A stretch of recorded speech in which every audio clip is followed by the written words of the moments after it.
All right. So let's talk a little bit more about world building. Now, someone's going to have to remind me, because when I was planning this lecture, I sat there for like 15 minutes trying to determine. I did talk to you guys about magic systems, did I not? I did not. That's okay. A little bit. But I didn't go over Sanderson's laws? I did not. Okay. Then where did I do that? I must have done that at a con. I must have done that at UVU, at LTUE. And so that means that I will do that today. Okay. So world building.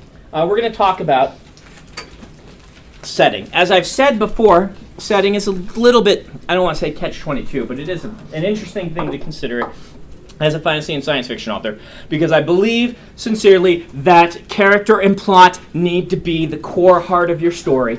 Having a weak setting and great characters and great plot will always be preferable. That story will always do better than a great setting with weak characters and plot. The exceptions to that rule are generally short fiction, where you can do a really cool, look at this awesome setting, and now we're done with it. And people can read it and say, wow, that was an awesome setting. But you will consistently see this happening. Something that feels overdone, setting-wise, is done again by somebody, and everyone's like, oh, that setting is bland. I've seen that a million times. And yet people still love it because they'll do fantastic characters and stories. That said, I don't think there are many excuses not to have fantastic settings, because this one, in a lot of ways, this is why you're in this class. You're doing this naturally. You should be able to do this naturally and add these things in. Now, getting that setting across can be a hard skill because of the whole concept of learning curve and info dumps and all of those things. And that is difficult. But actually designing a unique setting, it shouldn't be that unnatural for you. You should be doing this naturally. And the thing to consider, so ideally, I guess what I'm trying to get at before I move on, is that really all three should be awesome. You have no excuse not to make all three awesome, but that's the catch-22. If one of them isn't going to be awesome, the setting is the one that basically is the least important, and yet it is what defines our genre. So you see how I'm never quite sure how to emphasize this. It's what divides our genre, and yet it's also, if you don't have a good characters and good plot, then who cares? But let's talk about some basics of setting.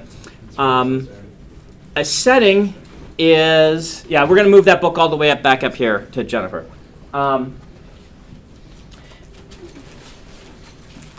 If you're going to write a great setting, I would suggest that your setting become like a character to you.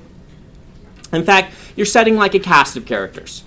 And each of the main settings that you're going to put your reader in should have the same sorts of things that we talked about for characters. Meaning, you want to have personality. You want it to have existed before. And have a sort of emotion to it, a momentum. This doesn't mean you start your book with 10 pages of the history of where you are. But it does mean that as your characters move through this, they get a sense that this setting has a history to it. That there are things going on there that are not related to the plot.